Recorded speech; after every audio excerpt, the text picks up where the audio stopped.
Well, good evening. Thank you so much for joining us at this climate action conversation hosted by Greenhouse. For those of you who I don't know, and I feel very lucky to see a lot of familiar faces in the crowd tonight. For those of you I don't know, my name's Haz. I'm on the Greenhouse team. I have the pleasure of being able to walk around this space and plug lots of devices in and out of PowerPoints all the time. And I'm really excited for tonight and to jump into what I think will be a really cool conversation with Mike. But before I do it and before I properly introduce Mike, I would like to pay my respects to the traditional owners of this land, the Gadigal people of the Eora Nation on the land on which we stand. They are our original climate innovators, and they looked after this land for thousands and thousands of years as one of the oldest living cultures in the world, which is pretty amazing. And so I hope that some small amount of the work that we do here can pay homage to them as we grow and as we continue to move forward and reshape what our world and what our nation can look like. So tonight I'm very, very excited because this has been a couple weeks or a couple months in the making now, and I'm able to big lead up. Yeah, it's been a big lead up, which is good too because I'm not good at last minute things. So I am sitting here with Mike. Now, Mike Williams is the head of sustainability for Canva. And I was thinking earlier about how I might do a quick introduction of Mike and who he is, but I figured since I'm sitting right next to the guy, he might be able to do a better job than I can. So, Mike, can you tell me just in a quick 30 seconds a bit about yourself, and then we might dive into your journey into sustainability. Sounds good. Well, thanks everyone for staying around to listen to me, and appreciate you hosting Haz and the Greenhouse team. So hey everyone, I'm Mike. I've been with Canva for about 8 years, but in sustainability for about 2 years. Really my role focuses on helping Canva achieve its sustainability goals with a primary concentration on climate as well as our net zero objectives. So that's kind of me and my remit. Awesome. Well, about 2 weeks ago, I posted a video asking people to submit some questions, and we have no questions. They're going there for. No, we have some really, really good ones, and we're going to cover a bunch of topics around Canva and their sustainability projects, what they're looking at, how do they approach some things, and how do they also look at some of the people who are pitching them from a climate tech perspective and the feedback that might be able to help some of those people understand what it looks like from Mike's side. But before we wanted to do that, I wanted to frame this conversation with the human, the personal journey. What does that look like? And so, Mike, I know you've had a couple of different roles pre-Canva, unless I've got it wrong. You were with LinkedIn, is that right? Yep. Great news. Research is paying off. Be awkward if I said no. Yeah, I know. You could have really stitched me up there. But so I want you to walk me through the roles that you've had, some of the experiences, starting with Canva, and you've now been with them for coming up on 8 years. Why make the move 2 years ago to sustainability? What drove that decision? Yeah, I'm guessing probably not a dissimilar story to a lot of folks in the room. So I think it was about 2019, 2020 that I was seeing the fires that we had here, and actually, if my brain's a little bit fried today, I've got a 2-year-old toddler at home, which if anyone else is dealing with that at the moment, I think Harry is at the back.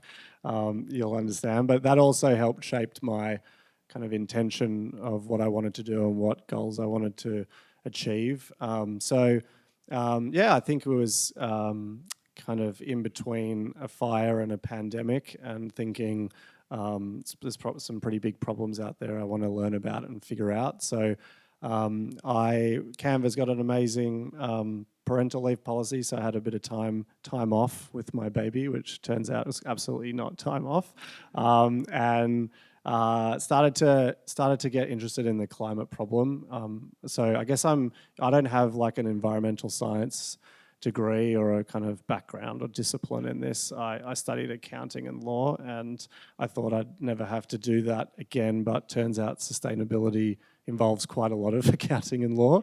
I started just actually speaking to people, listening to a bunch of podcasts, doing what Canva early on did. So I guess one thing Canva's done really well is, and taught me, was you don't have to have it all figured out yourself. You can kind of learn from experts and learn from people, and just that's what we used to do kind of back when Canva was like 100 people, was just reach out to domain experts. So started going to a bunch of clean energy events, actually met, I was just saying to Haz before, met Creel at one event, just started absorbing information, listening to My Climate Journey podcasts, just doing as much research as I could. And one of our founders, Cameron, who's I don't know if many people follow Cam, but he's very personally passionate about climate, and he said there was an opportunity to take on a sustainability role at Canva. And so I started thinking about where I could apply my knowledge, skills, network, experience, and I thought, Canva has 185 million people using its tool now. We have pretty ambitious founders, so it's kind of like a pretty awesome opportunity to actually, do climate at Canva. So that's kind of the story. In that process, in jumping over into the sustainability role, what would you say has been your biggest learning in approaching sustainability as not only a function, a business function, but also interacting with the wider sustainability ecosystem? Yeah, so just confirm, biggest kind of learnings, trend like observations of sustainability coming into it. Maybe one that stood out to me is that from a corporate sustainability perspective, I think the world can be wrapped in a lot of acronyms that sound fancy but mean quite simple things. So there was about 500 different 4-letter acronyms I had to kind of digest and triangulate, and I started realizing a lot of those are actually in kind of when you really bring them down and look deep into what they actually mean, it's simple ideas wrapped in technical language. So that was observation one. Observation two was I kind of expected there to be this defined playbook for companies that, we're not the only software business out there. We're not the only one that cares about climate and sustainability. But I found a lot of companies have very different models for solving climate within their own value chain and outside their own value chain. So there wasn't this like magic formula I could just copy paste into Canva. So I'd say probably those two. And then in terms of the second part was about like interacting with just the wider ecosystem from funders and financiers to climate tech startups. Is there a common thread across the board? It feels like I can't remember. I was having a conversation earlier. I guess hopefully a lot of people in this room feel this way. I actually got into tech in about 2011, 12, something around that time, 2012, and it felt like there was just a lot of unknowns and a lot of excitement in kind of software, and it feels like climate tech is emblematic of that, where everyone's kind of passionate about this problem, but no one really has the perfect solution, and it's like quite a lot of pent-up excitement and energy, but there's still a lot of like figuring out to do. So in terms of our interactions, I guess we're a bit different probably than most people here. Canva's got quite a broad investor base, so a lot of them care about climate. ESG is a broader topic of that. But I guess I was lucky in that our founders and owners, it wasn't really about me selling this into them. They were already sold. It was more about how do you kind of help give them a roadmap to achieve the goals that's kind of mission aligned. That's a perfect segue actually into talking a bit about what that roadmap might look like. You mentioned every business has different models of how they're solving this, of what they're looking for. Can you give us a bit of a glimpse into how Canva is tackling each scope and why they're doing the things that they're doing? Sure, yeah, and I definitely won't take credit for all of this effort. There's we have now 5,000, or coming up to 5,000 staff, so over 4,500, I think, is the formal number. But really like, and we publish information online, and we have this kind of publicly available, so no big secret. But we're extremely Scope 1 and Scope 2 light, and quite Scope 3 heavy. And that's just the way Canva's business has been architected and has evolved. And I think the stat we heard from some of the partners we work with is like, it's something like at least 70% of a corporate's emissions is Scope 3, or it's 11.4 times operational emissions. So it's enormous in terms of like the footprint for most businesses in their value chain. But for us, Scope 1, again, like these are things like refrigerant leaks and like, potentially on-site gas. Things we're doing, we're actually bought a building, 8 Kippax Street, which will become kind of the new major headquarters, and so gas will be disconnected in that building. These are actually quite large tasks, some of them. They sound simple, but they're quite big. For Scope 2, we have a 10-year, or like a pretty long-term power purchase agreement, which we're sourcing renewable energy from solar farms in Australia, in New South Wales, and then for our international energy, hopefully this isn't too boring for those energy nerds out there, but we're buying high quality certificates in whatever 3-letter acronym you like, LGC, EAC, REC type of thing. So we do that across all our international locations. And then, can talk about Scope 3 if you'd like, which is kind of the biggest one. Yeah, I'd love to. And before we get into Scope 3, and this might frame a little bit of how Canva and yourself think about it. I know for me personally, I think I spend around what I do with my time, I spend like 20% of my time maximum dreaming up new things and coming up with new ways of doing things, and 80% of my time feels like it kind of disappears into this doing things void. And I just hope that 80% is doing the things that I'm dreaming up.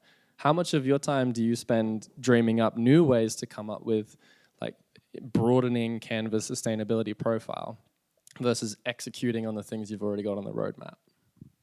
Yeah, I'll give everyone an honest answer. I'd say as a global business, we like 2 major parts of my role. I'd say one has really been around kind of like measuring like climate disclosure readiness, regulatory readiness, just given that we operate in so many different places around the world, and we've acquired businesses around the world. We tend to be, in the early or early stages of regulatory capture. So perhaps that's a window to some of you into the world of a sustainability professional, but just making sure there's kind of compliance hygiene is important, and that I think that is an important step to kind of figure out what to take action on. But in practice, that might be working with your in-house lawyers, or working with your in-house accountants, or working with third-party advisors that are helping you do climate risks analysis and scenario analysis. So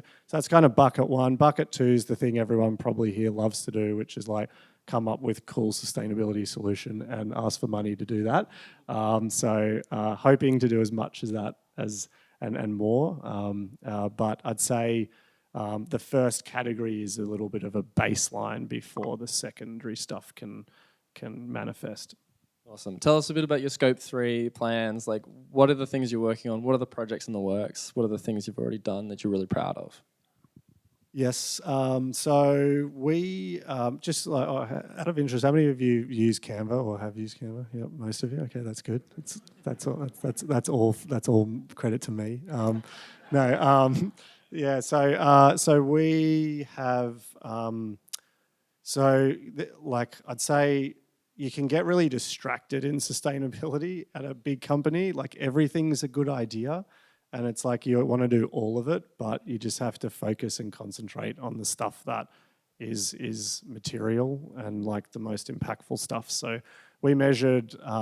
We partner with Watershed, which is no secret. So they're kind of a climate sustainability platform, climate provider that help us measure globally our emissions. And so one area which, even though it wasn't the biggest side of our like biggest relative revenue contributor was our high emissions part of our business. So that's our Canva print business. And so that was kind of like the first thing I wanted to tackle when I came into this. And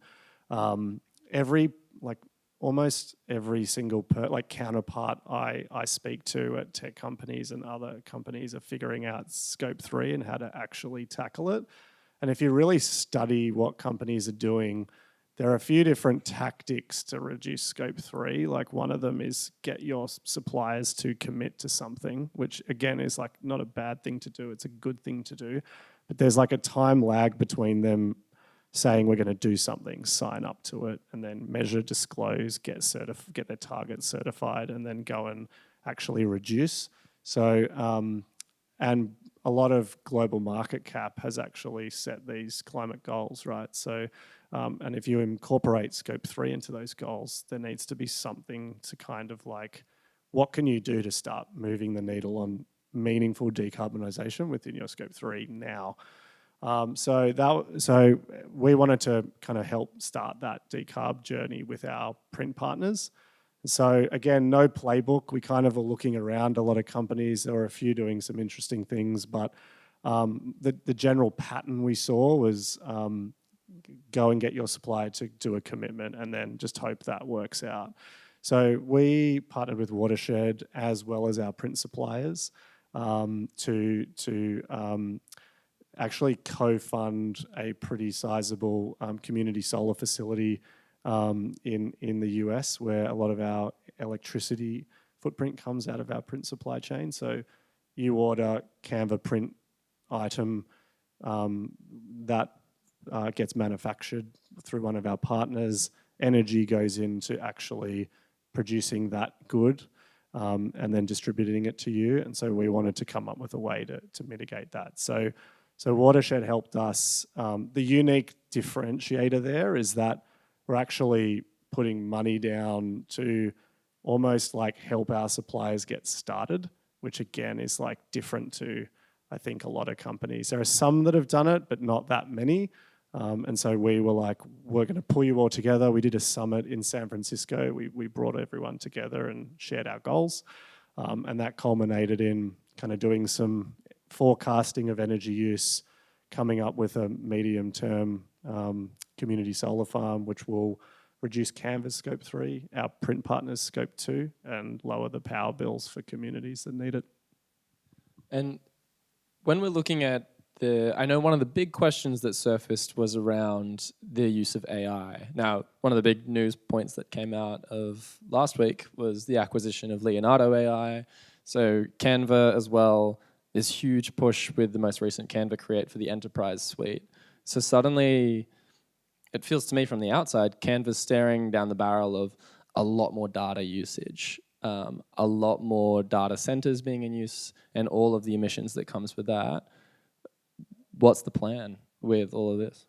Yeah, so similar to my kind of earlier comment, a lot of our Scope 3 is definitely the largest contributor, and a lot of we've worked with our engineering team to kind of look at where the computes come from, and kind of the big learning is the more sustainable and renewable, or the more renewable energy powering the data and cloud providers that you work with, the more sustainable your own carbon profile is.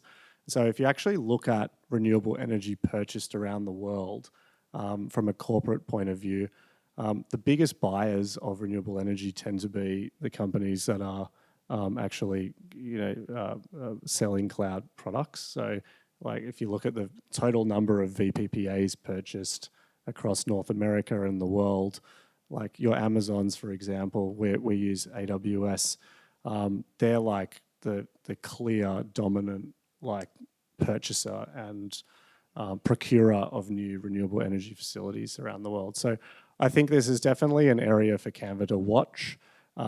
Interestingly, if you actually look at our emissions and you look at the kind of accepted frameworks like Greenhouse Gas Protocol, without getting too nerdy, people would assume our cloud footprint is probably the biggest, but our print business is definitely the kind of core focus and the immediate focus, with cloud being something that we're paying attention to.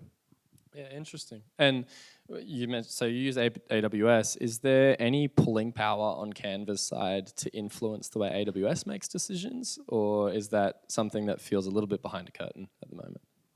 I think every company can have influence in some respects. We have a deep relationship with Amazon, so I think you can surface that kind of those goals. And we've signed Amazon's climate pledge, so that's net zero by 2040, but it's not just that. It actually embodies transformational reductions, public disclosure, and then specific types of ways to neutralize our emissions. But we're doing kind of much more than just the bare minimum of that kind of already. We've put a lot of material investments into things we don't count against some of those goals. But can you use your leverage to kind of help drive conversations? 100% you can. Have we done that? Yes. I think in practice, companies have different leverage over different suppliers. So if you're an organization, like for us, we do have a seat at the table and can drive conversations in some domains, like print, that, for example, isn't the most technologically advanced industry of all of them. They're probably not as accelerated as tech companies are in terms of their sophistication on climate. So it's kind of looking at your leverage as well as the impact you can drive across an industry that might be kind of like newer to decarb. And I guess on the flip side of that, can I get just a quick read on the room? How many of us here are founders or work in tech startups? Okay, so roughly like 20%. How many of us here might sit more in that kind of service provider bracket of like helping support some of those tech startups, tech companies? Cool. And then how many of us here either work for a larger organization or a more established company? Cool. And anyone here from charity world? Awesome. 1 or 2, 3? Yep, awesome. So I think one of the things that's most interesting for us at Greenhouse is how do we enable some of these technologies that are, the people who are working day and night and a lot of the times weekends within these walls, how do we enable them to scale and find new customers, find new clients? And I'm sure you see a lot of people come across your desk. One of the things I'd love to cover is from all of the pitches, the applications, the things that have come across your desk that look interesting, what would be the feedback you'd give to these people so they can understand your viewpoint and how you view these things as they come in? Yeah, well, first, congrats everyone for having a crack at a climate tech company that's not an easy job. So awesome to see that, and everyone else that's kind of just interested in driving climate goals within their company. Good on you for doing it. But to your question, has kind of like a nice way of saying, how do you sell into Canva? So I think I'll give you my viewpoint. This is definitely like calibrate this with other people, but if your buyer is a sustainability buyer, kind of appreciate that they probably don't have the most enormous team relatively, and they also have, at the moment, kind of an emerging groundswell of regulatory capture that they're having to prepare for, as well as existing programs and initiatives that they've got on. So a long way of saying, generally they're busy, generally they do care about what you're trying to solve, but for the folks that I've met, I try and meet as many folks as I can, just to see how we can help, or if there's ways to contribute, or if Canva can partner with them.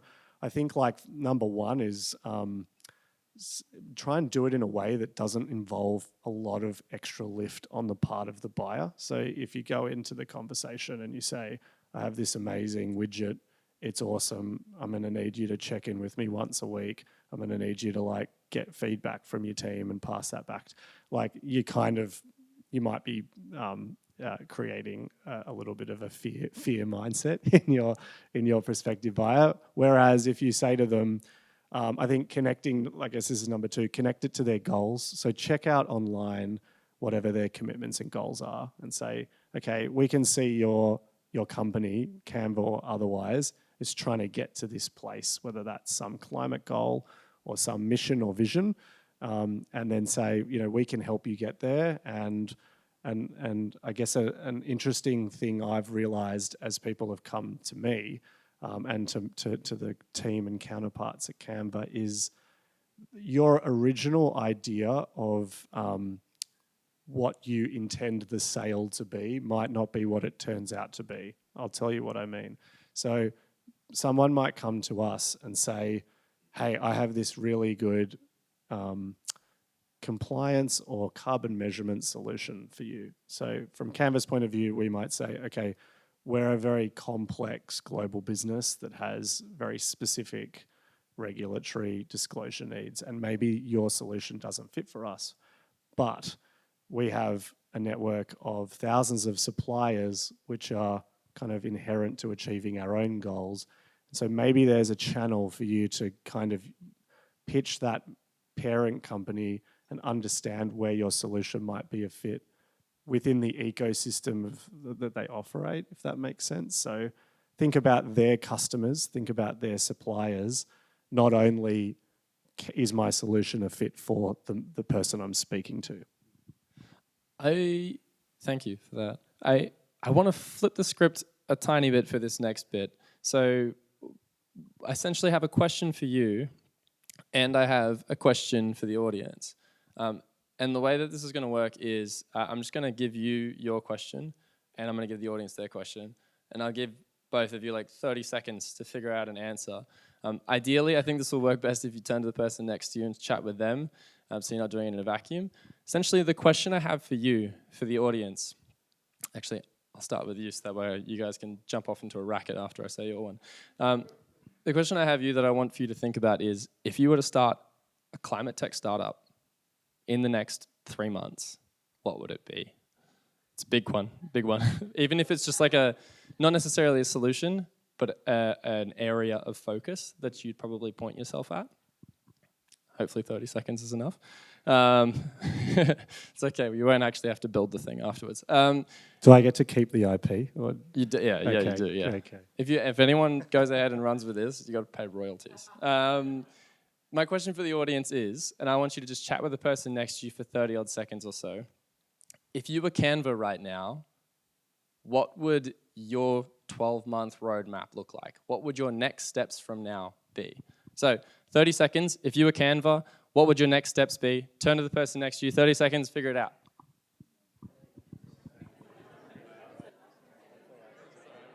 No, that's all right.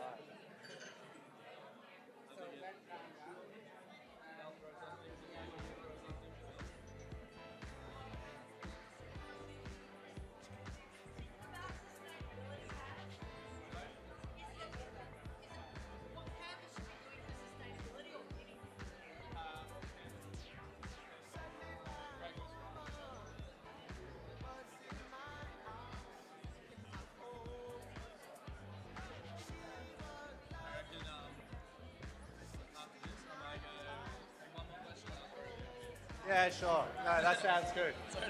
No, that's fine. I'm trying to have a think of like what would be. Is it just climate tech in general, or from like a Canva point of view? Or Just like, climate tech in general. yeah.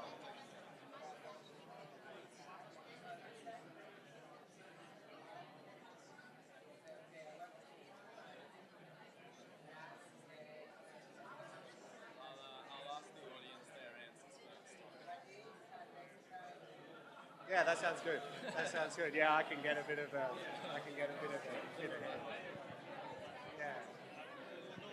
You can maybe ask as well. What else is Canva doing outside our step 1, 2, and 3? Just so that I can, because I'll just kind of finish on other stuff that we're doing.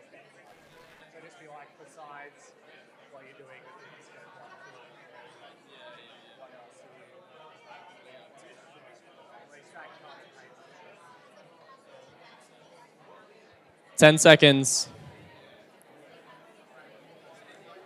5, 4, 3, 2, 1. Thank you. You know how they say like sometimes founders have that kind of like what is it called? Like the reality something field? Reality distortion field. I just gave you the longest 30 seconds of your life. So if you see any investors, let them know. So I'm going to go audience answers first. So who's got some good answers for me? Just chuck your hand up. I'm going to throw you a microphone. Man's going to switch it on. Oh, around the front. There we go. We talked a lot about localization, so I'm not claiming to know how a Canva's print business works, but if I'm ordering something in Australia, I'm hoping it's being printed in Australia instead of being shipped overseas. Cool. Awesome. Who's next? Thank you so much, mate. Sorry, what was your name? Anush. Thank you so much. Who's next? Okay, I got one right at the back. Sorry, and then I'll come to you. That's all right. She's my partner. I can throw it. I was going to suggest trying to make vegan food choices more available for the staff. Okay, cool. Making vegan food choices more available. Awesome. Thank you. What was your name, mate? Eugene. Thank you so much. You know, just toss this back here. Epic. I'll go. Finding suppliers to get straight through emissions down. I know that you said that you rather kind of work with your current suppliers, but how hard do you find it to kind of just find new ones that are more sustainable? Yeah, I'll tackle that in the Q&A. But you're onto something. So Great it's a question. preemptive green tick to your question. Thank you. I'll go right here because you're next to me. And then I'm going to do one more, and KJ, I'll hit you at the back. We're talking a lot about how with the opening of the new Canva campus, that's a whole slew of scope 1 and scope 2 emissions. So in terms of like, say, the construction of that, how you like would have to think about how we're going to supply that, but also in terms of the construction frontage for that. Awesome. Thank you so much. Stan, was it? Thanks, Stan. All right. I might go actually in the green sweater. There we go. Actually, we do have two brilliant ideas. And for me, it's kind of cliche. If you've ever heard of the term indoor environment quality, so it's related to air pollution and all of those things that can be associated with human being welfare and also health. So, air pollution is also another big issue in lots of companies, and I suppose Canva should also invest in this area.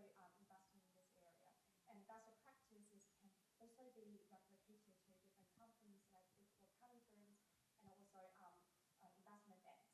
So that's pretty much I would love to share. And the lady sitting next to me, actually, she would love to share more about capacity building and public awareness raising programs that Canva can do as a non-state actors within its business partners circle. Because, there are non-state alliance and pledges made globally. So, and Canva is definitely an international firm. So, what Canva can do. And my name is Natalia. Thanks very much. Thanks, Vitaly. You can just send it straight back up the front. Whoop, heads up. That's all right. By the way, by buying the ticket, you signed the NDA. You just didn't know it. No, I'm kidding. This thing's fine. It won't hurt anyone. I guess before I get stuck into your answer, Mike, do you want to just give us a quick rundown on what are some of the other things that Canva is doing right now outside of the scope 1, 2, and 3? Yeah, no problem. I'll round out as well. I should say. I think I'd say programs, Canva programs, and again, definitely not no credit to me on this. Just I've kind of maintained and changed some of the shape of them, but we have a pretty large reforestation nature-based investment called One Print One Tree. So some of you might know that, but just given the size and scale of Canva, only last month I think it ticked over to 7 million trees. So it's pretty significant in terms of the amount of not just hectares restored, but the communities we're supporting. So on the nature side, the 3 countries that we've kind of redeployed those resources to are the Philippines, our second biggest head count. So we've got almost 1,000 people in the Philippines. And so we have reforestation and protection of the Philippines eagle and some of the native habitats happening in the Philippines, as well as Tanzania. It's more focused on agroforestry, but I think there's about 6 million trees committed in Tanzania, so millions planted to date. And then not some an area that I kind of correspond with. We're not directly in the same group, but is our Canva Foundation. Some of you might have heard of, and that's kind of part of our two-step plan. So Canva, our founders have committed 30% of the equity value of Canva to doing good in the world, and so if you know how much, like how valuable Canva is, that's quite a big investment. So really one of the cornerstone goals of that is poverty alleviation. So I've tried to merge some of the goals that the foundation have in terms of alleviating poverty with some of our environmental goals. So we're actually going to be investing in some of the tree allocations towards tackling deforestation in Malawi. So one print, one tree being kind of like a major, again, the sustainability language beyond value chain, but just stuff we do that's outside our own business. And then we also have invested in Frontier Climate, which I know some folks here in the room are passionate on permanent carbon removal. Yes, hands in the air. So Canva was the first Australian company to join an advanced market commitment for permanent carbon removal with Watershed and Frontier, which is led by Stripe. So there are a couple of other things we're investing in, but yeah. That's I mean, that's really impressive, and also like thank you so much to everyone for coming up with those ideas and just jumping in with me. I want to hear Mike's answer. And then I have one more final question, and then we're going to run straight into Q&A. But before I do, Mike, if you were to start a climate tech startup, sorry I put you on the spot with this one, what would your area of focus be? Yeah, no, that's awesome. And thanks everyone for your great ideas as well. I definitely won't be copy pasting them into an email to Cam tomorrow. So I think this is speaking in my own capacity, maybe not in Canva's capacity. I feel like something in the arena of supply chain sustainability. So it's kind of what you were just discussing. Think about this, right? This is my reasoning. So look at how many companies have set these climate goals. Then look at what kind of portion of that goal is represented by their supply chain. And the kind of spoiler alert is probably 70 to 90 plus of the goal. So pretty much the entire goal. And so I think helping organizations be able to really effectively understand the sustainability profile of their suppliers, whether that's at the new kind of inception stage, so when you're deciding between suppliers or you're evaluating a renewal perhaps. Because over time, that climate goal will have some cost implication, and your CFO or your other stakeholders will care. So when all these companies start approaching this goal time, the net in net zero is going to involve some degree of like purchasing something to compensate. So you've got a real kind of ascertainable financial benefit for having a sustainable supply chain. And so if you have got a business targeted at that, I think you're going to be in good shape. But no one can steal that idea. That's the rule. Nobody else touched supply chain. Thank you so much, mate. Thanks for humouring me on that one. I have one last question for myself, and to be honest, this one's a bit of a personal one that I'm really passionate about. So I remember about 2 years ago, I watched, I think it was actually a Vox video, but it was about a UCLA study focusing on climate communication. And it was analyzing whether the doom and gloom narrative was helpful, harmful, or ambivalent. And what it actually found was that the narrative of doom and gloom around climate actively switches people off. It's not just that they don't listen to it, it's that they do listen to it and disengage intentionally. Now, I watched Canva create from afar. I wish I went to last year's one in person. And Canva, it breeds fun. Like fun is built into the DNA of what Canva is. How do you bring fun into the climate action conversation?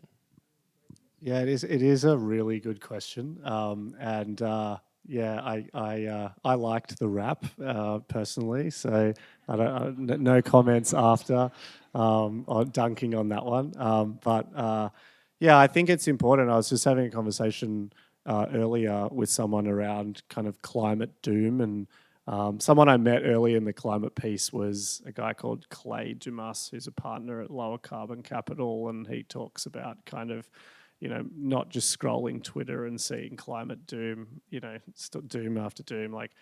So I think you're right.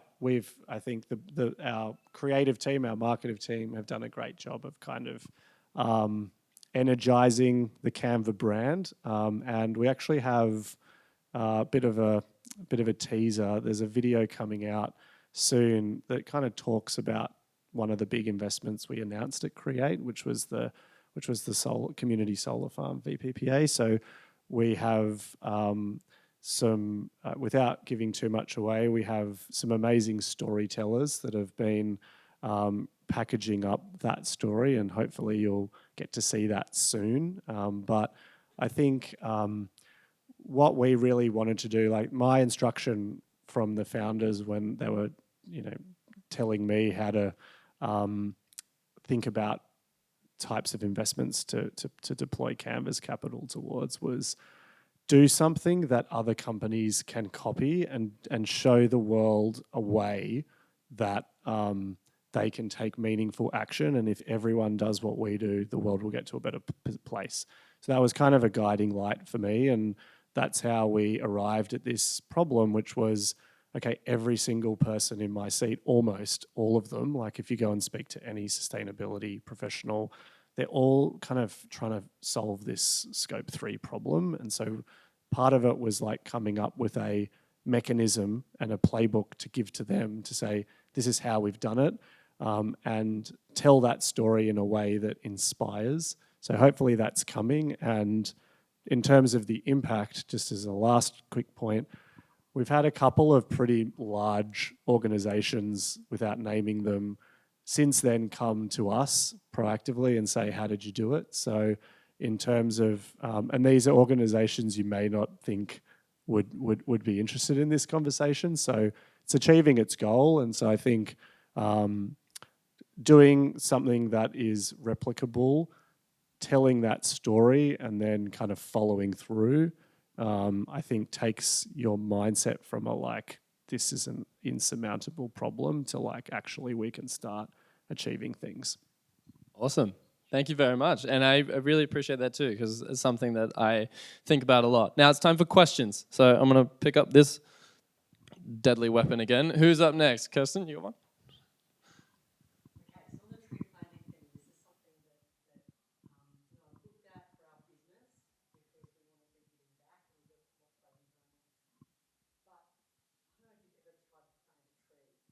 I have. We actually have, my family has a property, 6,000 acres.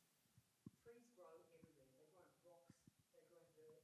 The ones that we try and plant actively and water and look after in the places where you think that we need trees, I mean, honestly, probably 50% of them survive. So I'm really skeptical about these tree planting programs when, they're saying, oh, pound a tree or something like that, or two. So I'm just wondering, how do you monitor your trees to make sure that they're actually getting kind of the money that you're spending is actually resulting in a tree that's growing to look after? Yeah, it's a good question. We partner with a organization to do that, to facilitate that program called Reduce, Reuse, Grow. And they're kind of like nature experts. And so we've actually taken the program from quite a dispersed tree planting across a bunch of different countries to kind of focus and concentrate. So I guess your key question is like, how do you monitor and manage that? Some of the tools that we use in those programs, like satellite monitoring, survival rates, all of that is kind of embedded in the kind of management of those partners doing the planting. So that like there are tools and mechanisms to make sure like if you put something in the ground, it's still there and it's like it's surviving and it's flourishing. So you do have to do that, particularly at our scale. So I think you still do need for us, we think investing in nature is important. We've bought, and again, this is public, so that's okay to share, but and my boss Cam is actually an investor in them. They're a company called Pachama, and I don't know how many folks know about Pachama, but if you look on Pachama's site, they have some pretty incredible, sophisticated tools to make sure that the impact that that the organization is partnering on is actually happening, and that persists. But yeah, so that's the way we do it. Juan? Thanks very much. One from Pharma. You discuss a lot about emissions and emission reduction, but I was curious to get more thoughts about the work that you do, either through your work group or through the Canva Foundation, with communities. What are your priorities? What geographies do you support? And what are your goals from that perspective? And if it's something separate from your sustainability team, or if you work together with the Canva Foundation. Yes, I will. I'll share what I don't know the depth of knowledge as the foundation team do, but supporting local community is one of the core pillars of the Canva Foundation. From an investment standpoint, from a like Canva Foundation investment standpoint, historically, most of the well, we just announced actually this week there was $1 billion of product Canva's given away to nonprofits. So that's kind of, we give nonprofits our premium tools for free, basically, as well as, in terms of helping, so that's like one mechanism of which Canva achieves that.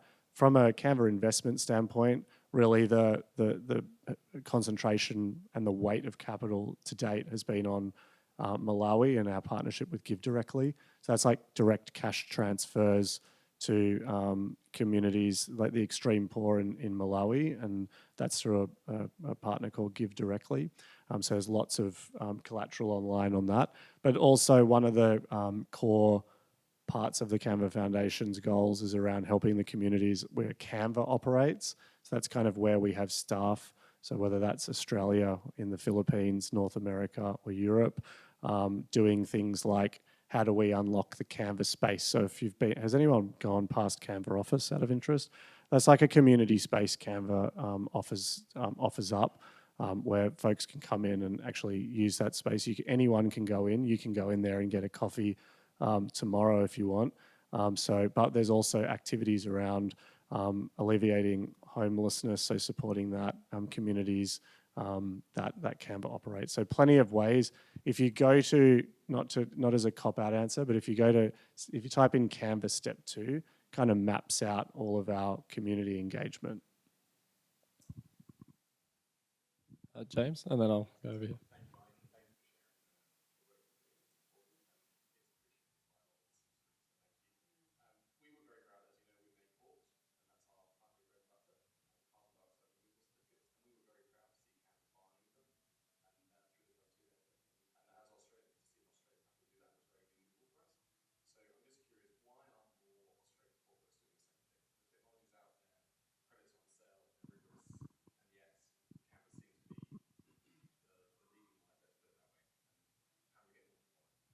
Yeah, thanks. My inside story of how we invested in Frontier was actually when we had the fires and the pandemic. I was sitting listening to Nan and the team at Frontier on a My Climate Journey podcast and combing through IPCC reports, kind of indicating the significance of permanent sequestration and removal of CO2, and just how that will be an important stabilizing factor. So I know it's a kind of hotly debated area, and I think it's a definitely emerging space. Like a lot of the technologies and the pathways, as they're called, are kind of like some of them are in their more emergent stages at the moment, but it's expensive. So Canva, again, the founders, credit to them, decided to kind of invest in Frontier, and that is completely voluntary, which is great, and so kind of shows the commitment the Canva team has. But probably the reason. One, I think it's a complex world, as you would know. I think in terms of just if you start getting really deep into permanent carbon removal, you're looking at like how limestone interacts with like salt water and how like direct air capture in Iceland, or you're looking at direct ocean capture like Captura, and then you're looking at like bioenergy and all of these different things, which unless you have a chemistry degree, it's quite difficult to kind of get your head around. So I'd say probably the complexity of the area, permanent carbon removal being quite a diverse area at the moment with many different pathways is number one. And number two, I think the costs are high. Yeah, I think they're probably two. Knowledge of what it is, even if you kind of have a superficial knowledge of what it is, understanding the details underneath it and the different methods of achieving it and where they're at scientifically for measurement, verification, reporting, and tons removed, and then just the cost and securing long-term supply are probably some factors there. Hi. You can't talk about energy and net zero without talking about water. So what are you doing in considering water, and are you considering also the Sustainable Development Goals? Yeah, so our One Print One Tree program fortunately maps pretty closely against the SDGs. So we map each of the programs directly against Sustainable Development Goals. We've got to do a better job of sharing that more widely. An example being, so the Malawi project we're investing in, it's in an area which is protecting, it's called the DFR, like I won't pronounce this correctly, but it's like Dzalanyama Forest Reserve. And in fact, those tree planting activities is not just for reforestation and kind of climate resilience, it's actually to protect water. So if you don't, like 10% of Malawi is connected to energy, 90% of Malawi is not, and the 10% that is, most of that's actually hydropower. So some of the efforts we've done have been quite direct towards preserving water security in the regions we care about, and it's definitely something we need to evolve our knowledge of internally as well. But yeah, it's definitely an area of consideration, just like the SDGs are. Thank you. Sorry, mate. I just wanted to let you know you're definitely up next. And then after, what was your name? Sorry, Jay. I'll do two more if that's right. I'll come right in a second.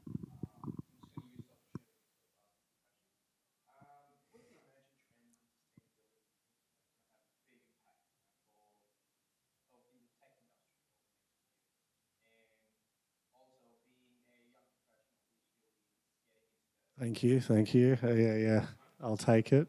What sort of advice do you give for young professionals like myself as well, who's looking to build a career? That was a very good job pitch if you wanted so part one, yeah, love the flattery. If you're ever pitching me, you can call me young, and I'll no. So first part was around like what are the emerging trends for tech? Probably I would so for like software businesses, just kind of I still think some of the themes I was mentioning before are not going to go away. So just around how do you again, when I talk about sustainability, this is very climate specific, but on the climate sustainability side for technology businesses, it's going to be how do you given a lot of software businesses are kind of dependent on partners or vendors to actually produce their software products and distribute them. I think creating a sustainable supply chain is definitely going to be something that won't go away. Is number one. And then on your second part was around advice for a strapping young sustainability. I think like just everyone in this room, I think just keep having a go at it. Like hopefully I can be some small candle to say you don't need to have done sustainability to do it. When I came in, I kind of, like when I was joining tech and I had no computer science background, you kind of can feel insecure and maybe a bit imposter syndrome-y about it, and being like in the room with these people talking about permanent carbon removal, and I'm just a dude that was a couple of years ago doing partnerships at Canva. So I think just keep going at it. You don't need to be an expert at it, and continue to learn, like join communities.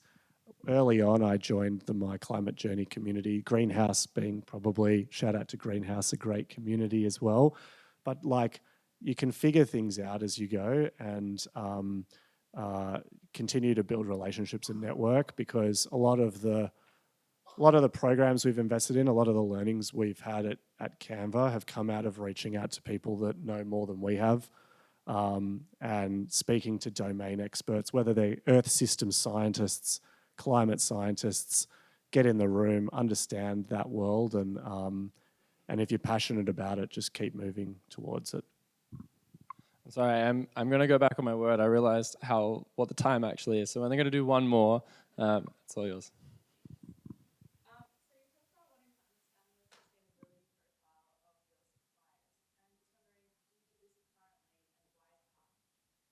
Yeah, great question. Is this to kind of get some good intel on your startup? No, it's a good question. I think the way sustainability is defined can be different company to company.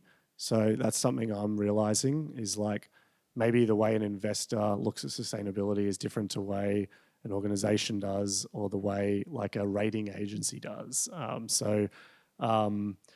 What are we doing? I'd say there's a few vectors to it. On the climate side, one really helpful area from Watershed's tool is they are like scraping CDP reports, for example, to kind of look at the commitments that your suppliers have made, but also their success and momentum towards achieving those goals, which impacts yours kind of as you inherit their performance. So that's been really advantageous for us. And then more broadly, you tend to see other things like modern slavery feeding into ESG frameworks for sustainability, other types of categories of information or data. But I'd say, why is it hard? It's because it's not well standardized. Is probably part one. Like, it doesn't feel like, if you're just purely looking at sustainability from a climate point of view, I think that's more established. But if you're looking at it holistically, I think there'll be discrepancies between evaluating sustainability performance provider to provider, which means it's then difficult to create a good scorecard all the time that's market consistent. Hopefully that answers your question. Amazing. Well, I think I can speak for all of us in saying that tonight has had some awesome moments and some good laughs, and also some incredible insights. Before I get us all to just give a huge round of applause and we can head out, I just wanted to let you know, as we move out of this room and break off in our space and head off for the evening, there is going to be some slides that flash up on the screen. There's 2 different QR codes that I'd love for you to scan. One is a quick 4-question, 2-minute. It's going to flash in a second. It'll come up. There it is. There's one. So that's just like a 4-question, 2-minute survey about tonight. And then the other one, this one, is in a couple of weeks' time, I think 3 weeks' time from now, or maybe less. I'm not good with math. We are going to be interviewing actually the co-founder of Greenhouse and Investable, Creel Price, here as well. And we'd love for you to come along to that. So please scan some of those QR codes if you can. You're going to have a chance to fill out those things in a moment. But can please everybody join me in a huge round of applause for Mike Williams from Canva. Thanks, everyone.